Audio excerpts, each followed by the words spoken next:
मुंशी प्रेमचंद द्वारा लिखित कहानी बेटों वाली विधवा। पंडित अयोध्यानाथ का देहांत हुआ तो सबने कहा, ईश्वर आदमी की ऐसी ही मौत दे। 4 जवान बेटे थे, एक लड़की। चारों लड़कों के विवाह हो चुके थे, केवल लड़की कंवारी थी। संपत्ति भी काफी छोड़ी थी, एक पक्का मकान, 2 बगीचे, कई हजार के गहने और 20,000 नकद। विधवा फूलमती को शोक तो हुआ और कई दिन तक बेहाल पड़ी रही, लेकिन जवान बेटों को सामने देखकर उसे ढाढ़स हुआ। चारों लड़के एक से एक सुशील, चारों बहुएं एक से एक बढ़कर आज्ञाकारिणी। जब वह रात को लेटती तो चारों बारी बारी से उसके पांव दबाती। वह स्नान करके उठती तो उसकी साड़ी छांटती। सारा घर उसके इशारे पर चलता था। बड़ा लड़का कामतानाथ एक दफ्तर में 50 रुपए पर नौकर था। छोटा उमानाथ डॉक्टरी पास कर चुका था और कहीं औषधालय खोलने की फिक्र में था। तीसरा दयानाथ बीए में फेल हो गया था और पत्रिकाओं में लेख लिख लिख कर कुछ न कुछ कमा लेता था। चौथा सीतानाथ चारों में सबसे कुशाग्र बुद्धि और होनहार था और अब की साल बीए प्रथम श्रेणी में पास करके एमए की तैयारी में लगा हुआ था। किसी लड़के में वह दुर्व्यसन, वह छैलापन, वह लुटाऊपन न था जो माता पिता को जलाता और कुल मर्यादा को डुबाता है। फूलमती घर की मालकिन थी। गो की कुंजिया बड़ी बहू के पास रहती थी। बुढ़िया में वह अधिकार प्रेम न था जो वृद्ध जनों को कटु और कलहशील बना दिया करता है, किंतु उसकी इच्छा के बिना कोई बालक मिठाई तक न मंगा सकता था। संध्या हो गई थी। पंडित को मरे आज 12वां दिन था। कल तेहरी है, ब्रह्मभोज होगा, बिरादरी के लोग निमंत्रित होंगे। उसी की तैयारियां हो रही थी। फूलमती अपनी कोठरी में बैठी देख रही थी। पल्लेदार बोरे में आटा लाकर रख रहे हैं, घी के टीन आ रहे हैं, शाक भाजी के टोकरे, शक्कर की बोरियां, दही के मटके चले आ रहे हैं। महापात्र के लिए दान की चीजें लाई गई, बर्तन, कपड़े, पलंग, बिछावन, छाते, जूते, छड़ियां, लालटेनें आदि। किंतु फूलमती को कोई चीज नहीं दिखाई गई। नियम अनुसार ये सब सामान उसके पास आने चाहिए थे। वे प्रत्येक वस्तु को देखती, उसे पसंद करती, उसकी मात्रा में कभी बेशी का फैसला करती। तब इन चीजों को भंडारे में रखा जाता। क्यों उसे दिखाने और उसकी राय लेने की जरूरत नहीं समझी गई। अच्छा, वह आटा 3 ही बोरा क्यों आया? उसने तो 5 बोरों के लिए कहा था। घी भी 5 ही कनस्तर है, उसने तो 10 कनस्तर मंगवाए थे। इसी तरह शाक भाजी, शक्कर, दही आदि में भी कमी की गई होगी। किसने उसके हुक्म में हस्तक्षेप किया? जब उसने एक बात तय कर दी तब किसे उसको घटाने बढ़ाने का अधिकार है? आज 40 वर्षों से घर के प्रत्येक मामले में फूलमती की बात सर्वमान्य थी। उसने 100 कहा तो 100 खर्च किए गए, 1 कहा तो 1। किसी ने मीन मेख न की। यहाँ तक कि पंडित अयोध्यानाथ भी उसकी इच्छा के विरुद्ध कुछ न करते थे, पर आज उसकी आंखों के सामने प्रत्यक्ष रूप से उसके हुक्म की उपेक्षा की जा रही है। इसे वह क्यों कर स्वीकार कर सकती? कुछ देर तक तो वह जब्त किए बैठी रही, पर अंत में न रहा गया। स्वायत्त शासन उसका स्वभाव हो गया था। वह क्रोध में भरी हुई आई और कामतानाथ से बोली, क्या आटा 3 ही बोरे लाए? मैंने तो 5 बोरों के लिए कहा था और घी भी 5 ही टीन मंगवाया। तुम्हें याद है मैंने 10 कनस्तर कहा था। किफायत को मैं बुरा नहीं समझती, लेकिन जिसने यह कुआं खोदा उसी की आत्मा पानी को तरसे। यह कितनी लज्जा की बात है। कामतानाथ ने क्षमा याचना न की, अपनी भूल भी स्वीकार न की, लज्जित भी नहीं हुआ। 1 मिनट तो विद्रोही भाव से खड़ा रहा, फिर बोला, हम लोगों की सलाह 3 ही बोरों की हुई और 3 बोरे के लिए 5 टीन घी काफी था। इसी हिसाब से और चीजें भी कम कर दी गई हैं। फूलमती उग्र होकर बोली, किसकी राय से आटा कम किया गया? हम लोगों की राय से। तो मेरी राय कोई चीज नहीं है? है क्यों नहीं, लेकिन अपना हानि लाभ भी तो हम समझते हैं। फूलमती हक्की बक्की होकर उसका मुंह ताकने लगी। इस वाक्य का आशय उसकी समझ में न आया। अपना हानि लाभ? अपने घर में हानि लाभ की जिम्मेदार वह आप है। दूसरों को चाहे वे उसके पेट के जन्मे पुत्र ही क्यों न हो, उसके कामों में हस्तक्षेप करने का क्या अधिकार? यह लोंडा तो इस ढिठाई से जवाब दे रहा है मानो घर उसी का है, उसी ने मर मर कर गृहस्थी जोड़ी है। मैं तो गैर हूं, जरा इसकी हेकड़ी तो देखो। उसने तमतमाए हुए मुख से कहा, मेरे हानि लाभ के जिम्मेदार तुम नहीं हो। मुझे अख्तियार है, जो उचित समझूं वह करूं। अभी जाकर 2 बोरे आटा और 5 टीन घी और लाओ, और आगे के लिए खबरदार, जो किसी ने मेरी बात काटी। अपने विचार में उसने काफी तंबीह कर दी थी। शायद इतनी कठोरता अनावश्यक थी। उसे अपनी उग्रता पर खेद हुआ। लड़के ही तो हैं, समझे होंगे कुछ किफायत करनी चाहिए। मुझसे इसलिए न पूछा होगा कि अम्मा तो खुद हर एक काम में किफायत करती है।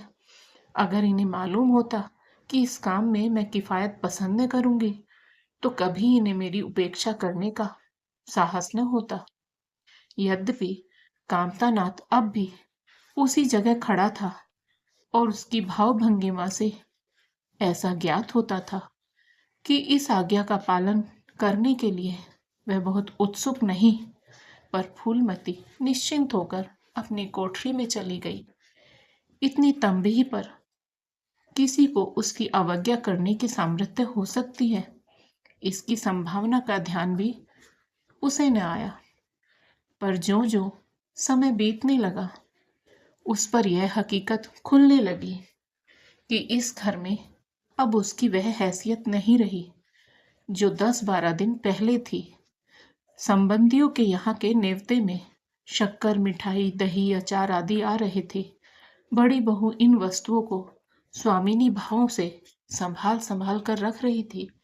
कोई भी उससे पूछने नहीं आता। बिरादरी के लोग जो कुछ पूछते हैं कामतानाथ से या बड़ी बहू से। कामतानाथ कहाँ का बड़ा इंतजामकार है। रात दिन भंग पिए पड़ा रहता है, किसी तरह रो धोकर दफ्तर चला जाता है। उसमें भी महीने में 15 नागों से कम नहीं होते। वह तो कहो साहब पंडित जी का लिहाज करता है, नहीं अब तक तो कभी का निकाल देता। और बड़ी बहू जैसी भूवड़ औरत भला इन सब बातों को क्या समझेगी। अपने कपड़े लत्ते तक तो जतन से रख नहीं सकती, चली है गृहस्थी चलाने। भद होगी और क्या, सब मिलकर कुल की नाक कटवाएंगे। वक्त पर कोई न कोई चीज कम हो जाएगी। इन कामों के लिए बड़ा अनुभव चाहिए। कोई चीज तो इतनी बन जाएगी कि मारी मारी फिरेगी, कोई चीज इतनी कम बनेगी कि किसी पत्तल पर पहुंचेगी, किसी पर नहीं। आखिर इन सबों को हो क्या गया है? अच्छा, बहू तिजोरी क्यों खोल रही है? वह मेरी आज्ञा के बिना तिजोरी खोलने वाली कौन होती है? कुंजी उसके पास है अवश्य, लेकिन जब तक मैं रुपए न निकलवाऊं तिजोरी नहीं खुलती। आज तो इस तरह खोल रही है मानो मैं कुछ हूं ही नहीं। यह मुझसे बर्दाश्त न होगा। वह झमक कर उठी और बहू के पास जाकर कठोर स्वर में बोली, तिजोरी क्यों खोलती हो बहू? मैंने तो खोलने को नहीं कहा। बड़ी बहू ने निसंकोच भाव से उत्तर दिया, बाजार से सामान आया है तो दाम न दिया जाएगा? कौन चीज भाव में आई है और कितनी आई है यह मुझे कुछ मालूम नहीं। जब तक हिसाब किताब न हो जाए रुपए कैसे दिए जाए? हिसाब किताब सब हो गया है। किसने किया? अब मैं क्या जानूं किसने किया? जाकर मर्दों से पूछो। मुझे हुक्म मिला रुपए लाकर दे दो, रुपए लिए जाती हूँ। फूलमती खून का घूंट पीकर रह गई। इस वक्त बिगड़ने का अवसर न था। घर में मेहमान स्त्री पुरुष भरे हुए थे। अगर इस वक्त उसने लड़कों को डांटा तो लोग यही कहेंगे कि इनके घर में पंडित जी के मरते ही फूट पड़ गई। दिल पर पत्थर रखकर फिर अपनी कोठरी में चली गई। जब मेहमान विदा हो जाएंगे तब वह एक एक की खबर लेगी। तब देखेगी कौन उसके सामने आता है और क्या कहता है। इनकी सारी चौकड़ी भुला देगी, किंतु कोठरी के एकांत में भी वह निश्चिंत न बैठी थी। सारी परिस्थिति को गिद्ध दृष्टि से देख रही थी। कहाँ सत्कार का कौन सा नियम भंग होता है, कहाँ मर्यादाओं की उपेक्षा की जाती है। भोज आरंभ हो गया। सारी बिरादरी एक साथ पंगत में बैठा दी गई। आंगन में मुश्किल से 200 आदमी बैठ सकते हैं। ये 500 आदमी इतनी सी जगह में कैसे बैठ जाएंगे? क्या आदमी के ऊपर आदमी बिठाए जाएंगे? 2 पंगतों में लोग बिठाए जाते तो क्या बुराई हो जाती? यही तो होता है कि 12 बजे की जगह भोज 2 बजे समाप्त होता। मगर यहाँ तो सबको सोने की जल्दी पड़ी हुई है। किसी तरह यह बला सिर से टले और चैन से सोए। लोग कितने सटकर बैठे हुए हैं कि किसी को हिलने की भी जगह नहीं। पत्तल एक पर एक रखे हुए हैं। पूरियां ठंडी हो गई। लोग गरम गरम मांग रहे हैं। मैदे की पूरियां ठंडी होकर चिमड़ी हो जाती हैं। इन्हें कौन खाएगा? रसोइये को कढ़ाव पर से न जाने क्यों उठा दिया गया। यही सब बातें नाक काटने की हैं। सहसा शोर मचा। तरकारियों में नमक नहीं। बड़ी बहू जल्दी जल्दी नमक पीसने लगी। फूलमती क्रोध के मारे ओठ चबा रही थी, पर इस अवसर पर मुंह न खोल सकती थी। नमक पिसा और पत्तलों पर डाला गया। इतने में फिर शोर मचा। पानी गर्म है, ठंडा पानी लाओ। ठंडे पानी का कोई प्रबंध न था। बर्फ भी न मंगाई गई। आदमी बाजार दौड़ाया गया, मगर बाजार में इतनी रात गए बर्फ कहाँ? आदमी खाली हाथ लौट आया। मेहमानों को वही नल का गर्म पानी पीना पड़ा। फूलमती का बस चलता तो लड़कों का मुंह नोच लेती। ऐसी छिछालेदार उसके घर में कभी न हुई थी। उस पर सब मालिक बनने के लिए मरते हैं। बर्फ जैसी जरूरी चीज मंगवाने की भी किसी को सुधि न थी। सुधि कहाँ से रहे जब किसी को गप लड़ाने से फुर्सत मिले। मेहमान अपने दिल में क्या कहेंगे कि चले हैं बिरादरी को भोज देने और घर में बर्फ तक नहीं। अच्छा, फिर यह हलचल क्यों मच गई? अरे, लोग पंगत से उठे जा रहे हैं। क्या मामला है? फूलमती उदासीन न रह सकी। कोठरी से निकलकर बरामदे में आई और कामतानाथ से पूछा, क्या बात हो गई लल्ला? लोग उठे क्यों जा रहे हैं?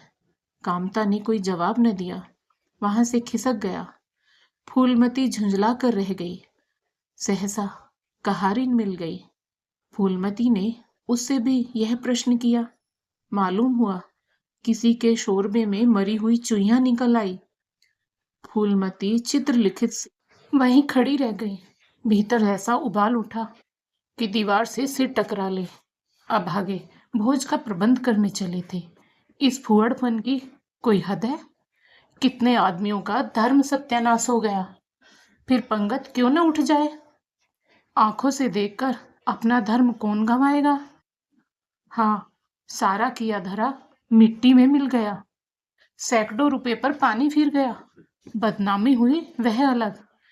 मेहमान उठ चुके थे। पत्तलों पर खाना जो का त्यों पड़ा हुआ था। चारों लड़के आंगन में लज्जित खड़े थे। एक दूसरे को इल्जाम दे रहा था। बड़ी बहू अपनी देवरानियों पर बिगड़ रही थी। देवरानियां सारा दोष कुमुद के सिर पर डालती थी। कुमुद खड़ी रो रही थी। उसी वक्त फूलमती झल्लाई हुई आकर बोली, मुंह में कालिख लगी कि नहीं? या अभी कुछ कसर बाकी है? डूब मरो सबके सब जाकर चिल्लू भर पानी में। शहर में कहीं मुंह दिखाने लायक भी नहीं रहे। किसी लड़के ने जवाब न दिया। फूलमती और भी प्रचंड होकर बोली, तुम लोगों को क्या? किसी को शर्म हया तो है नहीं। आत्मा तो उनकी रो रही है जिन्होंने अपनी जिंदगी घर की मर्जाद बनाने में खराब कर दी। उनकी पवित्र आत्मा को तुमने यूं कलंकित किया। शहर में थोड़ी थोड़ी हो रही है, अब कोई तुम्हारे द्वार पर पेशाब करने तो आएगा नहीं। कामतानाथ कुछ देर तक तो चुपचाप खड़ा सुनता रहा, आखिर झुंझला कर बोला, अच्छा, अब चुप रहो अम्मा। भूल हुई, हम सब मानते हैं, बड़ी भयंकर भूल हुई। लेकिन अब क्या उसके लिए घर के प्राणियों को हलाल कर डालोगे? सभी से भूलें होती हैं, आदमी पछताकर रह जाता है, किसी की जान तो नहीं मारी जाती। बड़ी बहू ने अपनी सफाई दी। हम क्या जानते थे बीबी से इतना सा काम भी ना होगा। इन्हें चाहिए था कि देखकर तरकारी कढ़ाऊ में डालती, टोकरी उठाकर कढ़ाऊ में डाल दे। हमारा क्या दोष? कामतानाथ ने पत्नी को डांटा। इसमें न कुमुद का कसूर है, न तुम्हारा, न मेरा। संयोग की बात है, बदनामी भाग में लिखी थी वह हुई। इतने बड़े भोज में एक एक मुट्ठी तरकारी कढ़ाऊ में नहीं डाली जाती, टोकरे के टोकरे उड़ेल दिए जाते हैं। कभी कभी ऐसी दुर्घटना होती है, पर इसमें कैसी जगह सही और कैसी नाक कटाई। तुम खामखा जले पर नमक छिड़कती हो। फूलमती ने दांत पीसकर कहा, शर्माते तो नहीं, उल्टे और बेहाई की बातें करते हो। कामतानाथ ने निसंकोच होकर कहा, शर्माऊं क्यों? किसी की चोरी की है। चीनी में चींटे और आटे में घुन, यह नहीं देखे जाते। पहले हमारी निगाह ने पड़ी, बस यही बात बिगड़ गई। नहीं चुपके से चुईया निकाल कर फेंक देते, किसी को खबर भी न होती। फूलमती ने चकित होकर कहा, क्या कहता है? मरी चुईया खिलाकर सबका धर्म बिगाड़ देता। कामता हंसकर बोला, क्या पुराने जमाने की बातें करती हूँ अम्मा। इन बातों से धर्म नहीं जाता।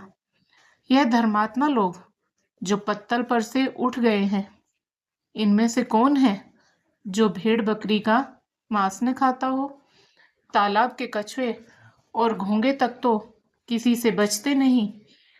जरा सी चुईया में क्या रखा था? फूलमती को ऐसा प्रतीत हुआ कि अब प्रलय आने में बहुत देर नहीं है। जब पढ़े लिखे आदमियों के मन में ऐसे अधार्मिक भाव आने लगे, तो फिर धर्म की भावना की रक्षा कौन करे? अपना समूह लेकर चली गई। 2 महीने गुजर गए। रात का समय है। चारों भाई दिन के काम से छुट्टी पाकर कमरे में बैठे गपशप कर रहे हैं। बड़ी बहू भी षड्यंत्र में शरीक है। कुमुद के विवाह का प्रश्न छिड़ा हुआ है। कामतानाथ ने मसंद पर टेक लगाते हुए कहा, दादा की बात दादा के साथ गई। पंडित विद्वान भी है और कुलीन भी होंगे, लेकिन जो आदमी अपनी विद्या और कुलीनता को रुपयों पर बेचे, वह नीच है। ऐसे नीच आदमी के लड़के से हम कुमुद का विवाह सेंत में भी न करेंगे। 5,000 तो दूर की बात है। उसे बताओ धता और किसी दूसरे वर्ग की तलाश करो। हमारे पास कुल 20,000 ही तो है। एक एक के हिस्से में 5,000 आते। 5,000 दहेज में दे दें और 5,000 नेग न्योछावर बाजे गाजे में उड़ा दें, तो फिर हमारी बधियाई बैठ जाएगी। उमानाथ बोले, मुझे अपना औषधालय खोलने के लिए कम से कम 5,000 की जरूरत है। मैं अपने हिस्से में से 1 पाई भी नहीं दे सकता। फिर खुलते ही आमदनी तो होगी नहीं, कम से कम साल भर घर से खाना पड़ेगा। दयानाथ एक समाचार पत्र देख रहे थे। आंखों से ऐनक उतारते हुए बोले, मेरा विचार भी एक पत्र निकालने का है। प्रेस और पत्र में कम से कम 10,000 का कैपिटल चाहिए। 5,000 मेरे रहेंगे तो कोई न कोई साझेदार भी मिल जाएगा। पत्रों में लेख लिखकर मेरा निर्वाह नहीं हो सकता। कामतानाथ ने सिर हिलाते हुए कहा, अजी राम भजो, सेंत में कोई लेख छापता नहीं, रुपए कौन देता है? दयानाथ ने प्रतिवाद किया, नहीं, यह बात तो नहीं है। मैं तो कहीं भी बिना पेशगी पुरस्कार लिए नहीं लिखता। कामता ने जैसे अपने शब्द वापस लिए। तुम्हारी बात मैं नहीं कहता भाई, तुम तो थोड़ा बहुत मार लेते हो, लेकिन सबको तो नहीं मिलता। बड़ी बहू ने श्रद्धा भाव से कहा, कन्या भाग्यवान हो तो दरिद्र घर में भी सुखी रह सकती है, अभागी हो तो राजा के घर में भी रोएगी। यह सब नसीबों का खेल है। कामतानाथ ने स्त्री की ओर प्रशंसा भाव से देखा। फिर इसी साल हमें सीता का विवाह भी तो करना है। सीतानाथ सबसे छोटा था। सिर झुकाए भाइयों की स्वार्थ भरी बातें सुन सुनकर कुछ कहने के लिए उतावला हो रहा था। अपना नाम सुनते ही बोला, मेरे विवाह की आप लोग चिंता न करें। मैं जब तक किसी धंधे में न लग जाऊंगा विवाह का नाम भी न लूंगा। और सच पूछिए तो मैं विवाह करना ही नहीं चाहता। देश को इस समय बालकों की जरूरत नहीं, काम करने वालों की जरूरत है। मेरे हिस्से के रुपए आप कुमुद के विवाह में खर्च कर दे। सारी बातें तय हो जाने के बाद यह उचित नहीं है कि पंडित मुरारी लाल को से संबंध तोड़ लिया जाए। उमा ने तीव्र स्वर में कहा, 10,000 कहाँ से आएंगे? सीता ने डरते हुए कहा, मैं तो अपने हिस्से के रुपए देने को कहता हूं, और शेष मुरारी लाल से कहा जाए कि दहेज में कुछ कमी कर दे। वे इतने स्वार्थांध नहीं है कि इस अवसर पर कुछ पल खाने को तैयार न हो जाए। अगर वे 3,000 में संतुष्ट हो जाएं, तो 5,000 में विवाह हो सकता है। उमा ने कामतानाथ से कहा, सुनते हैं भाई साहब इसकी बातें? दयानाथ बोल उठे, तो इसमें आप लोगों का क्या नुकसान है? मुझे तो इस बात से खुशी हो रही है कि भला हम में से कोई तो त्याग करने योग्य है। इन्हें तत्काल रुपए की जरूरत नहीं है, सरकार से वजीफा पाते ही हैं। पास होने पर कहीं न कहीं जगह मिल जाएगी। हम लोगों की हालत तो ऐसी नहीं है। कामतानाथ ने दूरदर्शिता का परिचय दिया। नुकसान की एक ही कही, हम में से एक को कष्ट तो हो तो क्या, और लोग बैठे देखेंगे। यह भी लड़के हैं, इन्हें क्या मालूम समय पर 1 रुपया 1 लाख का काम करता है। कौन जानता है कल इन्हें विलायत जाकर पढ़ने के लिए सरकारी वजीफा मिल जाए या सिविल सर्विस में आ जाए। उस वक्त सफर की तैयारियों में 4-5 हजार लग जाएंगे। तब किसके सामने हाथ फैलाते फिरेंगे? मैं यह नहीं चाहता कि दहेज के पीछे इनकी जिंदगी नष्ट हो जाए। इस तर्क ने सीतानाथ को भी तोड़ दिया। सकचाता हुआ बोला, हाँ, यदि ऐसा हुआ तो बेशक मुझे रुपए की जरूरत होगी। क्या ऐसा होना असंभव है? असंभव तो मैं नहीं समझता, लेकिन कठिन अवश्य है। वजीफे उन्हें मिलते हैं जिनके पास सिफारिशें होती हैं। मुझे कौन पूछता है? कभी कभी सिफारिशें धरी रह जाती हैं और बिना सिफारिश वाले बाजी मार जाते हैं। तो आप जैसा उचित समझे। मुझे यहाँ तक मंजूर है कि चाहे मैं विलायत ना जाऊं, पर कुमुद अच्छे घर जाए। कामतानाथ ने निष्ठा भाव से कहा, अच्छा घर दहेज देने ही से नहीं मिलता है भैया। जैसा तुम्हारी भाभी ने कहा, यह नसीबों का खेल है। मैं तो चाहता हूं कि मुरारी लाल को जवाब दे दिया जाए और कोई ऐसा घर खोजा जाए जो थोड़े में राजी हो जाए। इस विवाह में मैं 1,000 से ज्यादा नहीं खर्च कर सकता। पंडित दीनदयाल कैसे हैं? उमा ने प्रसन्न होकर कहा, बहुत अच्छे, MA BA न सही, यजमानों से अच्छी आमदनी है। दयानाथ ने आपत्ति की, अम्मा से भी तो पूछ लेना चाहिए। कामतानाथ को इसकी कोई जरूरत न मालूम हुई। बोले, उनकी तो जैसे बुद्धि ही भ्रष्ट हो गई। वही पुराने युग की बातें मुरारी लाल के नाम पर उधार खाए बैठी हैं। यह नहीं समझती कि वह जमाना नहीं रहा। उनको तो बस कुमुद मुरारी पंडित के घर जाए, चाहे हम लोग तबाह हो जाएं। उमा ने एक शंका उपस्थित की। अम्मा अपने सब गहने कुमुद को दे देंगी, देख लीजिएगा। कामता नाथ का स्वार्थ नीति से विद्रोह न कर सका। बोले, गहनों पर उनका पूरा अधिकार है, यह उनका स्त्री धन है, जिसे चाहे दे सकती है। उमा ने कहा, स्त्री धन है तो क्या वह उसे लुटा देंगी? आखिर वह भी तो दादा ही की कमाई है। किसी की कमाई हो, स्त्री धन पर उनका पूरा अधिकार है। ये कानूनी गोरख धंधे हैं। 20,000 में तो 4 हिस्सेदार हों और 10,000 के गहने अम्मा के पास रह जाए। देख लेना, इन्हीं के बल पर वह कुमुद का विवाह मुरारी पंडित के घर करेंगी। उमानाथ इतनी बड़ी रकम को इतनी आसानी से नहीं छोड़ सकता। वह कपट नीति में कुशल है। कोई कौशल रचकर माता से सारे गहने ले लेगा। उस वक्त तक कुमुद के विवाह की चर्चा करके फूलमती को भड़काना उचित नहीं। कामता नाथ ने सिर हिलाकर कहा, भाई, मैं इन चालों को पसंद नहीं करता। उमानाथ ने खिसियाकर कहा, गहने 10,000 से कम के न होंगे। कामता अविचलित स्वर में बोले, कितने ही के हों, मैं अनीति में हाथ नहीं डालना चाहता। तो आप अलग बैठे, हाँ, बीच में भांजी ने मारेगा।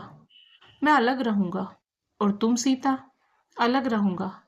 लेकिन जब दयानाथ से यही प्रश्न किया गया तो वह उमानाथ से सहयोग करने को तैयार हो गया। 10,000 में 2,500 तो उसके होंगे ही। इतनी बड़ी रकम के लिए यदि कुछ कौशल भी करना पड़े तो वह करेगा। फूलमती रात को भोजन करके लेटी। उमा और दया उसके पास जाकर बैठ गए। दोनों ऐसा मुंह बनाए हुए थे मानो कोई भारी विपत्ति आ पड़ी हो। फूलमती ने सशंक होकर पूछा, तुम दोनों घबराए हुए मालूम होते हो। उमा ने सिर खुजलाते हुए कहा, समाचार पत्रों में लेख लिखना बड़े जोखिम का काम है अम्मा। कितना ही बचकर लिखो, लेकिन कहीं न कहीं पकड़ हो ही जाती है। दयानाथ ने एक लेख लिखा था, उस पर 5,000 की जमानत मांगी गई है। अगर कल तक जमा न कर दी गई तो गिरफ्तार हो जाएंगे और 10 साल की सजा ठुक जाएगी। फूलमती ने सिर पीट कर कहा, ऐसी बातें क्यों लिखते हो बेटा? जानते नहीं हो आजकल हमारे ये दिन आए हुए हैं। जमानत किसी तरह टल नहीं सकती। दयानाथ ने अपराधी भाव से उत्तर दिया, मैंने तो अम्मा ऐसी कोई बात नहीं लिखी थी, लेकिन किस्मत को क्या करूं। हाकिम जिला इतना कड़ा है कि जरा भी रियायत नहीं करता। मैंने जितनी दौड़ धूप हो सकती थी वह सब कर ली। तो तुमने कामता से रुपए का प्रबंध करने को नहीं कहा? उमा ने मुंह बनाया। उनका स्वभाव तो तुम जानती हो अम्मा। उन्हें रुपए प्राणों से प्यारे हैं। इन्हें चाहे काला पानी ही हो जाए, वह एक पाई न देंगे। दयानाथ ने समर्थन किया। मैंने तो उनसे इसका जिक्र ही नहीं किया। फूलमती ने चारपाई से उठते हुए कहा, चलो मैं कहती हूँ, देगा कैसे नहीं। रुपए इसी दिन के लिए तो होते हैं कि गाड़ कर रखने के लिए।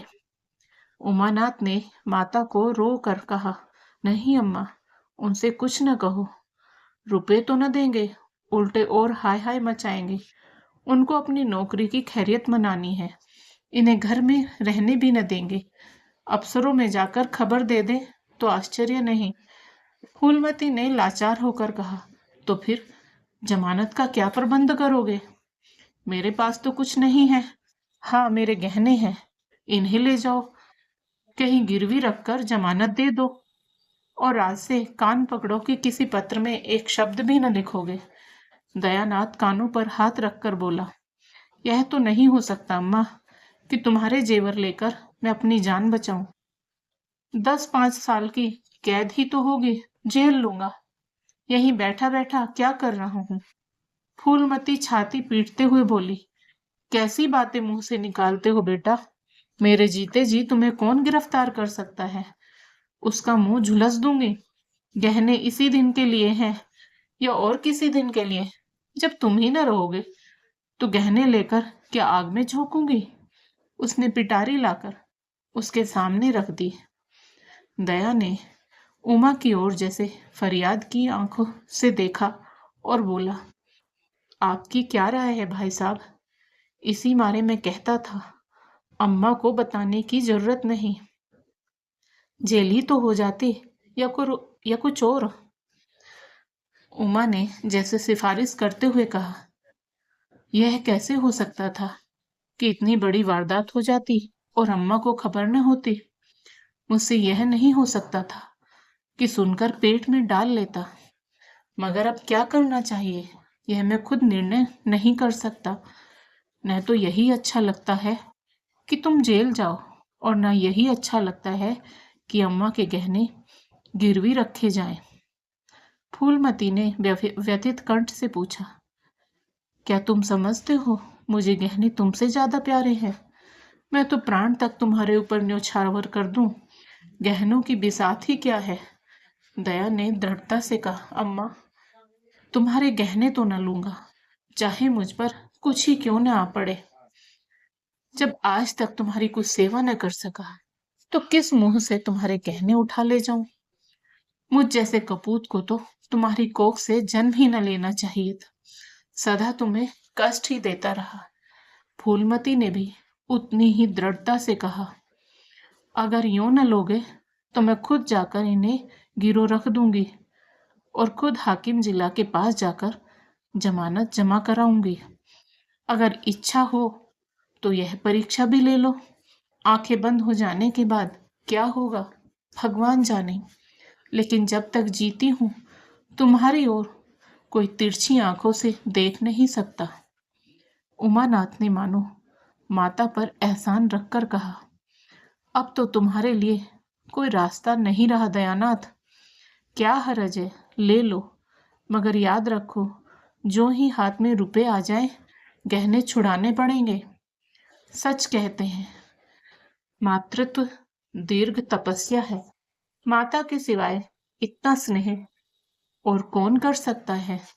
हम बड़े अभागे हैं कि माता के प्रति जितनी श्रद्धा रखनी चाहिए उसका शतांश भी नहीं रखते। दोनों ने जैसे बड़े धर्म संकट में पड़कर गहनों की पिटारी संभाली और चलते बने। माता वात्सल्य भरी आंखों से उनकी ओर देखती रही और उसकी संपूर्ण आत्मा का आशीर्वाद जैसे उन्हें अपने गोद में समेट लेने के लिए व्याकुल हो रहा था। आज कई महीने के बाद उसके भग्न मात्र हृदय को अपना सर्वस्व अर्पण करके जैसे आनंद की विभूति मिली। उसकी स्वामिनी कल्पना इतनी त्याग के लिए, इतनी आत्मसमर्पण के लिए जैसे कोई मार्ग ढूंढती रहती थी। अधिकार या लोभ या ममता की वहां गंध तक न थी। त्याग ही उसका आनंद और त्याग ही उसका अधिकार है। आज अपना खोया हुआ अधिकार पाकर अपनी सिरजी हुई प्रतिमा पर अपने प्राणों की भेंट करके वह निहाल हो गई। 3 महीने और गुजर गए। माँ के गहनों पर हाथ साफ करके चारों भाई उसकी दिलजोई करने लगे थे। अपनी स्त्रियों को भी समझाते थे कि उसका दिल न दुखाए। अगर थोड़े से शिष्टाचार से उसकी आत्मा को शांति मिलती है तो इसमें क्या हानि है। चारों करते अपने मन की, पर माता से सलाह ले लेते या ऐसा जाल फैलाते कि वह सरल ही उनकी बातों में आ जाती और हर एक काम में सहमत हो जाती। बाग को बेचना उसे बहुत बुरा लगता था, लेकिन चारों ने ऐसी माया रची कि वह उसे बेचने पर राजी हो गई। किंतु कुमुद के विवाह के विषय में मत एक न हो सका। माँ पंडित मुरारी लाल पर जमी हुई थी, लड़के दीनदयाल पर अड़े हुए थे। एक दिन आपस में कलह हो गई। फूलमती ने कहा, माँ बाप की कमाई में बेटी का हिस्सा भी है। तुम्हें 16,000 का एक बाग मिला, 25,000 का एक मकान, 20,000 नकद में। क्या 5,000 भी कुमुद का हिस्सा नहीं है? कामता ने नम्रता से कहा, अम्मा, कुमुद आपकी लड़की है तो हमारी बहन है। आप 2-4 साल में प्रस्थान कर जाएंगे, पर हमारा और उसका बहुत दिनों तक संबंध रहेगा। तब हम यथाशक्ति कोई ऐसी बात न करेंगे जिससे उसका अमंगल हो। लेकिन हिस्से की बात कहती हो तो कुमुद का हिस्सा कुछ नहीं।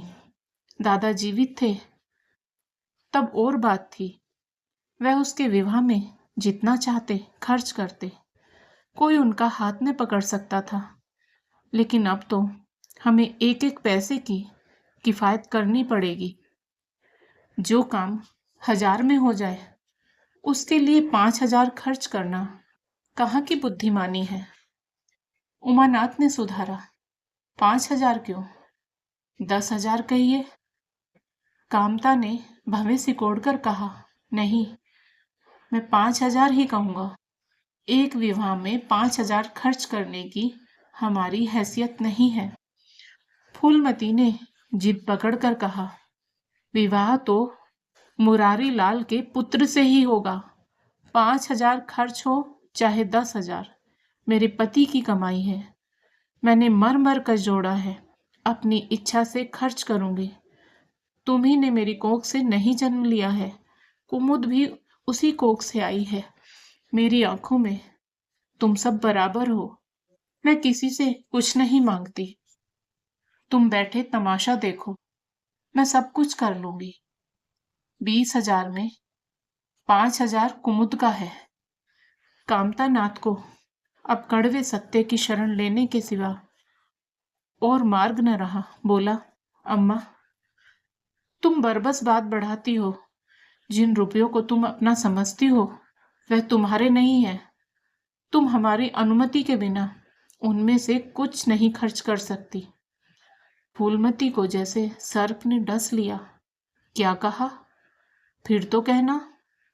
मैं अपने ही संचय रुपए अपनी इच्छा से नहीं खर्च कर सकती। वह रुपए तुम्हारे नहीं रहे, हमारे हो गए। तुम्हारे होंगे, लेकिन मेरे मरने के पीछे नहीं, दादा के मरते ही हमारे हो गए। उमानाथ ने बेहयाई से कहा, अम्मा कानून कायदा तो जानती नहीं, नाहक उछलती। फूलमती क्रोध विवल होकर रोकर बोली, भाड़ में जाए तुम्हारा कानून। मैं ऐसे कानून को नहीं जानती। तुम्हारे दादा ऐसे कोई धन्ना सेठ नहीं थे। मैंने ही पेट और तन काटकर यह गृहस्थी जोड़ी है। नहीं, आज बैठने की छां न मिलती। मेरे जीते जी तुम मेरे रुपए नहीं छू सकते। मैंने 3 भाइयों के विवाह में 10-10 हजार खर्च किए हैं। वही मैं कुमुद के विवाह में भी खर्च करूंगी। कामता नाथ भी गरम पड़ा। आपको कुछ भी खर्च करने का अधिकार नहीं है। उमानाथ ने बड़े भाई को डांटा, आप खामखा अम्मा के मुंह लगते हैं भाई साहब। मुरारी लाल को पत्र लिख दीजिए कि तुम्हारे यहाँ कुमुद का विवाह न होगा। बस छुट्टी हुई। कायदा कानून तो जानती नहीं, व्यर्थ ही बहस करती है। फूलमती ने संयमित स्वर में कहा, अच्छा, क्या कानून है? जरा मैं भी तो सुनूं। उमा ने निरीह भाव से कहा, कानून यही है कि बाप के मरने के बाद जायदाद बेटों की हो जाती है। माँ का हक केवल रोटी कपड़े का है। फूलमती ने तड़प कर पूछा, किसने यह कानून बनाया है? उमा शांति स्थिर स्वर में बोला, हमारे ऋषियों ने, महाराज मनु ने, और किसने? फूलमती एक क्षण अवाक रहकर आहत कंठ से बोली, तो इस घर में मैं तुम्हारे टुकड़ों पर पड़ी हुई हूं। उमानाथ ने न्यायाधीश की निर्ममता से कहा, तुम जैसा समझो। फूलमती की संपूर्ण आत्मा मानो इस वज्रपात से चीत्कार करने लगी। उसके मुख से जलती हुई चिंगारियों की भांति यह शब्द निकल पड़े, मैंने घर बनवाया, मैंने संपत्ति जोड़ी, मैंने तुम्हें जन्म दिया, पाला, और आज मैं इस घर में गैर हूं। मनु का यही कानून है और तुम उसी कानून पर चलना चाहते हो। अच्छी बात है, अपना घर द्वार लो। मुझे तुम्हारी आश्रिता बनकर रहना स्वीकार नहीं। इससे कहीं अच्छा है कि मर जाऊं। बाहर है अंधेर, मैंने पेड़ लगाया और मैं ही उसकी छाव में खड़ी नहीं हो सकती। अगर यही कानून है तो इसमें आग लग जाए। चारों युवकों पर माता के इस क्रोध और आतंक का कोई असर न हुआ। कानून का फौलादी कवच उनकी रक्षा कर रहा था। इन कांटों का उन पर क्या असर हो सकता था? जरा देर में फूलमती उठकर चली गई। आज जीवन में पहली बार उसका वात्सल्य मग्न मातृत्व अभिशाप बनकर उसे धिक्कारने लगा। जिस मातृत्व को उसने जीवन की विभूति समझा, जिसके चरणों पर वह सदैव अपनी समस्त अभिलाषाओं और कामनाओं को अर्पित करके अपने को धन्य मानती थी, वही मातृत्व आज उसे अग्निकुंड सा जान पड़ा, जिसमें उसका जीवन जलकर भस्म हो गया। संध्या हो गई थी। द्वार पर नीम का वृक्ष सिर झुकाए निःशब्द खड़ा था, मानो संसार की गति पर क्षुब्ध हो रहा हो। अस्ताचल की ओर प्रकाश और जीवन का देवता फूलवती के मातृत्व की ही भांति अपनी चिता में जल रहा था। फूलमती अपने कमरे में जाकर लेटी तो उसे मालूम हुआ उसकी कमर टूट गई है। पति के मरते ही अपने पेट के लड़के उसके शत्रु हो जाएंगे, उसको स्वप्न में भी अनुमान न था। जिन लड़कों को उसने अपना हृदय रक्त पिला पिला कर पाला, वही आज उसके हृदय पर यूं आघात कर रहे हैं। अब वह घर उसे कांटों की सेज मालूम हो रहा था, जहां उसकी कुछ कद्र नहीं, कुछ गिनती नहीं, वहां अनाथों की भांति पड़ी रोटियां खाए। यह उसकी अभिमानी प्रकृति के लिए असह्य था। पर उपाय ही क्या था? वह लड़कों से अलग होकर रहे भी तो नाक किसकी कटेगी? संसार उसे थूके तो क्या और लड़कों को थूके तो क्या, बदनामी तो उसी की है। दुनिया यही तो कहेगी कि 4 जवान बेटों के होते बुढ़िया अलग पड़ी हुई मजूरी करके पेट पाल रही है। जिन्हें उसने हमेशा नीच समझा, वही उस पर हंसेंगे। नहीं, वह अपमान इस अनादर से कहीं ज्यादा हृदय विदारक था। अब अपना और घर का पर्दा ढका रखने में ही कुशल है। हाँ, अब उसे अपने आप को नई परिस्थितियों के अनुकूल बनाना पड़ेगा। समय बदल गया है। अब तक स्वाभिमानी बनकर रही, अब लोंडी बनकर रहना पड़ेगा। ईश्वर की यही इच्छा है। अपने बेटों की बातें और लातें गैरों की बातों और लातों की अपेक्षा फिर भी गनीमत है। वह बड़ी देर तक मुंह ढांपे अपनी दशा पर रोती रही। सारी रात इसी आत्मवेदना में कट गई। शरद का प्रभाव डरता डरता उषा की गोद से निकला, जैसे कोई कैदी छिपकर जेल से भाग आया हो। फूलमती अपने नियम के विरुद्ध आज तड़के ही उठी। रात भर में उसका मानसिक परिवर्तन हो चुका था। सारा घर सो रहा था और वह आंगन में झाड़ू लगा रही थी। रात भर ओस में भीगी हुई उसकी पक्की जमीन उसके नंगे पैरों में कांटों की तरह चुभ रही थी। पंडित जी उसे कभी इतने सवेरे उठने न देते थे। शीत उसके लिए बहुत हानिकारक था। पर अब वह दिन नहीं रहे। प्रकृति उसको भी समय के साथ बदल देने का प्रयत्न कर रही थी। झाड़ू से फुर्सत पाकर उसने आग जलाई और चावल दाल की कंकड़ियां चुनने लगी। कुछ देर में लड़के जागे, बहुएं उठी। सभी ने बुढ़िया को सर्दी से सिकुड़े काम करते देखा, पर किसी ने यह न कहा कि अम्मा क्यों हलकान होती हो। शायद सबके सब बुढ़िया के इस मान मर्दन पर प्रसन्न थे। आज से फूलमती का यही नियम हो गया कि जी तोड़कर घर का काम करना और अंतरंग नीति से अलग रहना। उसके मुख पर जो एक आत्मगौरव झलकता रहता था, उसकी जगह अब गहरी वेदना छाई हुई नजर आती थी। जहाँ बिजली जलती थी वहां अब तेल का दिया टिमटिमा रहा था, जिसे बुझा देने के लिए हवा का एक हल्का सा झोंका काफी है। मुरारी लाल को इनकारी पत्र लिखने की बात पक्की हो चुकी थी। दूसरे दिन पत्र लिख दिया गया। दीनदयाल से कुमुद का विवाह निश्चित हो गया। दीनदयाल की उम्र 40 से कुछ अधिक थी। मर्यादा में भी कुछ हेठे थे, पर रोटी दाल से खुश थे। बिना किसी ठहराव के विवाह करने पर राजी हो गए। तिथि नियत हुई, बारात आई, विवाह हुआ और कुमुद विदा कर दी गई। फूलमती के दिल पर क्या गुजर रही थी, इसे कौन जान सकता है। पर चारों भाई बहुत प्रसन्न थे, मानो उनके हृदय का कांटा निकल गया हो। ऊंचे कुल की कन्या मुंह कैसे खोलती। भाग्य में सुख भोगना लिखा होगा, सुख भोगेगी।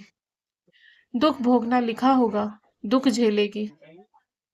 हरी इच्छा बेकसों का अंतिम अवलंब है।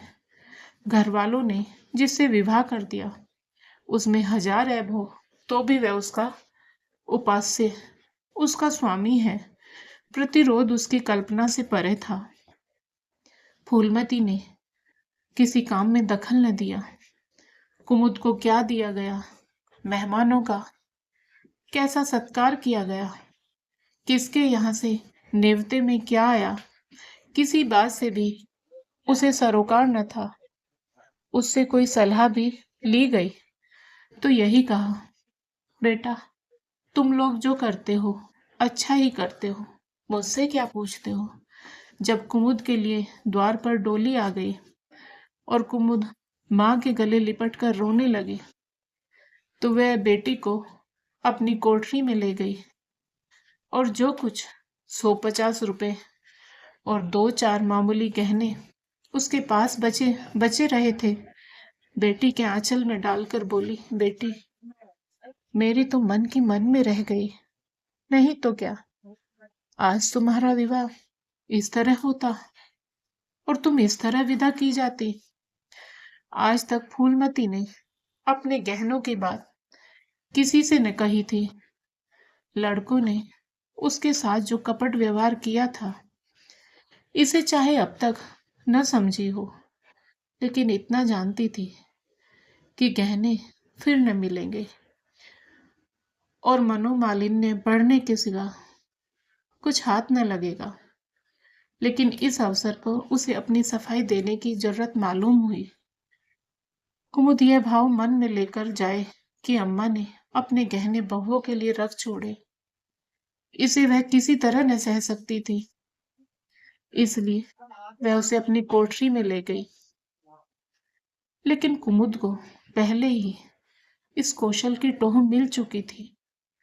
उसने गहने और रुपए आंचल से निकालकर माता के चरणों में रख दिए और बोली, अम्मा मेरे लिए तुम्हारा आशीर्वाद लाखों रुपए के बराबर है।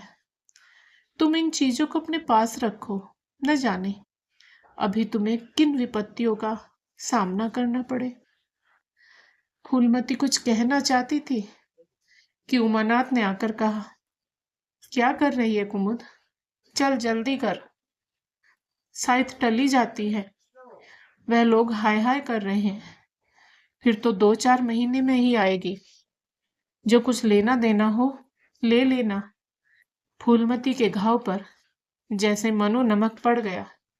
बोली, मेरे पास अब क्या है भैया जो इसे मैं दूंगी। जाओ बेटी, भगवान तुम्हारा सुहाग अमर करे। कुमुद विदा हो गई। फूलमती पछाड़ खाकर गिर पड़ी। जीवन की लालसा नष्ट हो गई। 1 साल बीत गया। फूलमती का कमरा घर में सब कमरों से बड़ा और हवादार था। कई महीनों से उसने बड़ी बहू के लिए खाली कर दिया था और खुद एक छोटी सी कोठरी में रहने लगी, जैसे कोई भिखारिन हो। बेटों और बहुओं से अब उसे जरा भी स्नेह न था। वह अब घर की लोंडी थी। घर के किसी प्राणी, किसी वस्तु किसी प्रसंग से उसे प्रयोजन न था। वह केवल इसलिए जीती थी कि मौत न आती थी। सुख या दुख का अब उसे लेश मात्र भी ज्ञान न था। उमानाथ का औषधालय खुला, मित्रों की दावत हुई, नाच तमाशा हुआ। दयानाथ का प्रेस खुला, फिर जलसा हुआ। सीतानाथ को वजीफा मिला और विलायत गया। फिर उत्सव हुआ। कामतानाथ के बड़े लड़के का यज्ञोपवीत संस्कार हुआ। फिर धूमधाम हुई, लेकिन फूलमती के मुख पर आनंद की छाया तक न आई। कामता प्रसाद टाइफाइड में महीने भर बीमार रहा और मरकर उठा। दयानाथ ने अब की अपने पत्र का प्रचार बढ़ाने के लिए वास्तव में एक आपत्तिजनक लेख लिखा और 6 महीने की सजा पाई। उमानाथ ने एक फौजदारी के मामले में रिश्वत लेकर गलत रिपोर्ट लिखी और उसकी सनद छीन ली गई, पर फूलमती के चेहरे पर रंज की परछाई तक न पड़ी। उसके जीवन में अब कोई आशा, कोई दिलचस्पी, कोई चिंता न थी। बस पशुओं की तरह काम करना और खाना, यही उसकी जिंदगी के 2 काम थे। जानवर मारने से काम करता है, पर खाता है मन से। फूलमती बेकहे काम करती थी, पर खाती थी विष के घोर की तरह। महीनों सिर में तेल न पड़ता, महीनों कपड़े न धुलते, कुछ परवाह नहीं। चेतना शून्य हो गई थी। सावन की झड़ी लगी हुई थी। मलेरिया फैल रहा था। आकाश में मटियाले बादल थे। जमीन पर मटियाला पानी, आर्द्र वायु, शीत ज्वर और श्वास का वितरण करती फिरती थी। घर की मेहरी बीमार पड़ गई। फूलमती ने घर के सारे बर्तन मांजे, पानी में भीग भीग कर सारा काम किया। फिर आग जलाई और चूल्हे पर पतीलियां चढ़ा दी। लड़कों को समय पर भोजन मिलना चाहिए। सहसा उसे याद आया, कामतानाथ नल का पानी नहीं पीते। उसी वर्षा में गंगा जल लाने चली। कामतानाथ ने पलंग पर लेटे लेटे कहा, रहने दो अम्मा, मैं पानी भर लाऊंगा। आज मेहरी खूब बैठ रही। फूलमती ने मटियाले आकाश की ओर देखकर कहा, तुम भीग जाओगे बेटा, सर्दी हो जाएगी। कामतानाथ बोले, तुम भी तो भीग रही हो, कहीं बीमार न पड़ जाओ। फूलमती निर्मम भाव से बोली, मैं बीमार न पड़ूंगी, मुझे भगवान ने अमर कर दिया। उमानाथ भी वहीं बैठा हुआ था। उसके औषधालय में कुछ आमदनी न होती थी, इसलिए बहुत चिंतित था। भाई भावज की मुंह देखी करता रहता था। बोला, जाने भी दो भैया, बहुत दिनों बहुआ पर राज कर चुकी है, उसका प्रायश्चित तो करने दो। गंगा बढ़ी हुई थी, जैसे समुद्र हो, क्षितिज के सामने के कूल से मिला हुआ था। किनारों के वृक्षों की केवल फुंगियां पानी के ऊपर रह गई थी। घाट ऊपर तक पानी में डूब गए थे। फूलमती कलसा लिए नीचे उतरी, पानी भरा और ऊपर जा रही थी कि पांव फिसला। संभल न सकी, पानी में गिर पड़ी। पल भर हाथ पांव चलाए, फिर लहरें उसे नीचे खींच ले गई। किनारे पर 2-4 पंडे चिल्लाए, अरे दौड़ो, बुढ़िया डूबी जाती है। 2-4 आदमी दौड़े भी, लेकिन फूलमती लहरों में समा गई थी, उन बल खाती हुई लहरों में जिन्हें देखकर ही हृदय कांप उठता था। एक ने पूछा, यह कौन बुढ़िया थी? अरे वही, पंडित अयोध्यानाथ की विधवा है।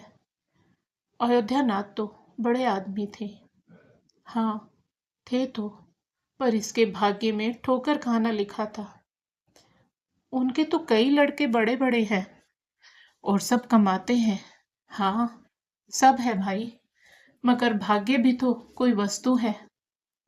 तो दोस्तों, मुंशी प्रेमचंद जी द्वारा लिखित और मेरे द्वारा वाचित यह कहानी आपको पसंद आई हो तो वीडियो को लाइक करें, शेयर करें और साथ ही हमारे चैनल को सब्सक्राइब करें।